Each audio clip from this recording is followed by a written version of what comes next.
What if I told you the biggest thing holding you back in your career, your finances, your life, isn't your boss, isn't the economy, but something running quietly in the background of your own mind?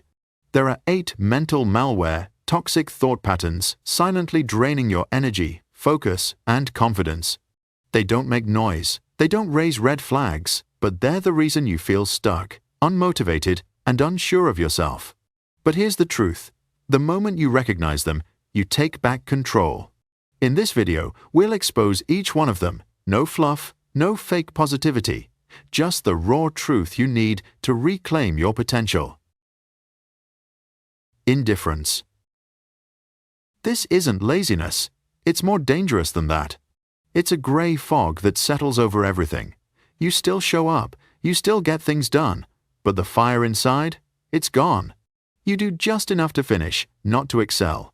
Wins don't excite you, losses don't hurt. You're not failing, you're drifting. The cost? Indifference makes you replaceable. While you're stable, someone else with fire in their gut is racing past you. How do you break out of it? Start with the smallest task, but do it with 100% of your energy. Write an email, wipe your desk, or complete a simple task. Do it as if your entire career depends on it. Then, give yourself one small challenge every day, something that pushes you just a bit forward. Finish earlier, learn faster, be more proactive. These daily challenges will reignite the drive that's been lying dormant inside you. Indifference isn't a personality trait, it's a state, and you have the full power to break it. Start today. Indecision. There's a common myth that successful people always make the perfect decision. Wrong. They succeed because they decide. Failures? They're the ones who never choose at all. Ever opened 20 browser tabs, researched for weeks, and still did nothing? That's it. The fear of making the wrong choice paralyzes you. You wait until you have enough information, but the truth is, you never will. Indecision burns your most valuable assets, time and opportunity. While you overthink, someone else is already moving forward. The solution? Don't wait for clarity to act. It's action that creates clarity. Make a choice, any choice, and take the next step. You can adjust later. Better to go the wrong way and pivot than stand frozen at the crossroads. Decision-making is like a muscle. The more you train it, the stronger it gets. Overcaution. You think avoiding risk keeps you safe? The truth is, not taking risks is the biggest risk of all. You're playing not to lose, instead of playing to win.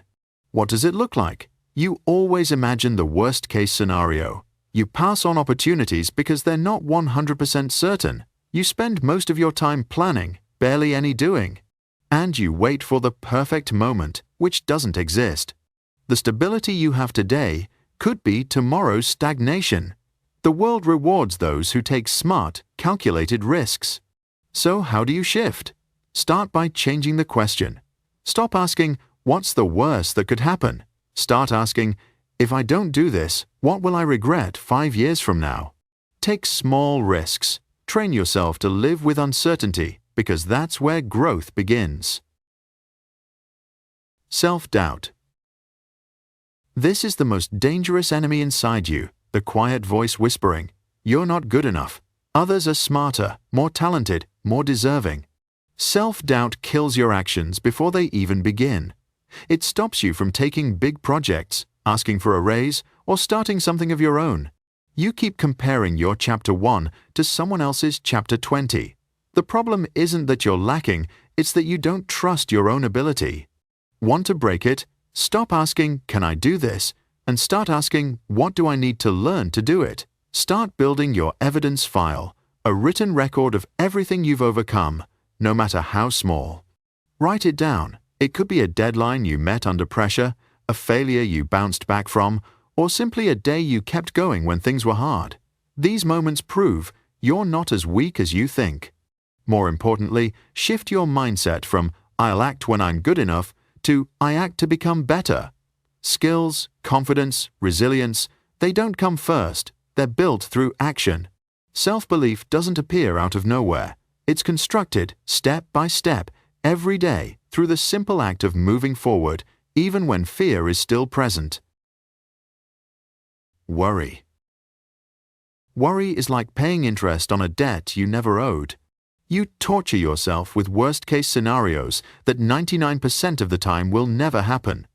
You toss and turn over a meeting that hasn't even happened.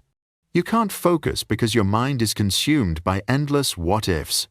Worry drains your mental energy, leaving you exhausted before you even begin. The solution? Take a stoic approach.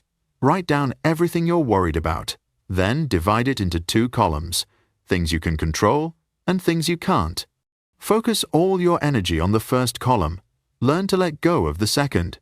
Remember, worry doesn't solve problems. Action does. Pessimism. The pessimist and the optimist both look at the same glass of water, but the optimist can see that the cup is half full, while the pessimist can only see how the cup is half empty. Pessimism is the habit of assuming things will fail. When an opportunity shows up, your first instinct is to find why it won't work. You say things like, "It won't change anything," or "That doesn't work around here." This mindset kills motivation and spreads negativity. No matter how talented you are, if your brain is wired to spot failure, you'll always find it. Want to break free? Train your mind to hunt for solutions. When a negative thought appears, challenge it. Instead of saying, "We can't because," ask, "How can we make this work?" Pessimism is a habit, and habits can be changed with conscious practice. The habit of consuming negativity. Your mind is like a garden. You can't plant weeds and expect to harvest flowers and fruit. You start your day with social media, bad news, and pointless arguments. You let mental junk flood your brain, then wonder why you can't focus or create. You're feeding your mind with mental junk food and still expecting a healthy brain. Input determines output. If you feed your mind with chaos, you'll make chaotic decisions. The solution? Become a strict gatekeeper of your mind. Be intentional about what you let in. Spend the first 15 minutes of your day reading, meditating, or planning, instead of handing your attention to algorithms. When you nourish your mind with quality ideas, your work and life will transform. Complaining. Every complaint is a brick you use to build your own prison. It gives the illusion that you're addressing the problem, but really, it only strengthens your victim mindset. When you complain about your boss, your company, or your clients, you're silently saying, "I'm powerless. The problem is out there, not with me." You hand over control of your life to others. Successful people don't waste time complaining. They channel their energy into finding solutions. Want to stop? Use this rule. If you're not planning to fix it, don't complain about it. Each time you feel the urge, pause and ask, "What's one small thing I can do to improve this?" Shift from victim to owner. Responsibility is the only path to real freedom and power. 8 silent killers: indifference, indecision, overcaution, self-doubt, worry, pessimism, the habit of consuming negativity, and complaining. They're not who you are, just old mental programs that need to be removed. The good news? You have full control. This battle isn't fought at the office or in the market. It's fought in the 6 inches between your ears. This journey isn't about perfection. It's about awareness. Awareness to spot the inner enemy, and the discipline to reclaim control, step by step, day by day. If this video brought you value, like, subscribe, and share it with others who are also fighting to become the best version of themselves, because we go further together.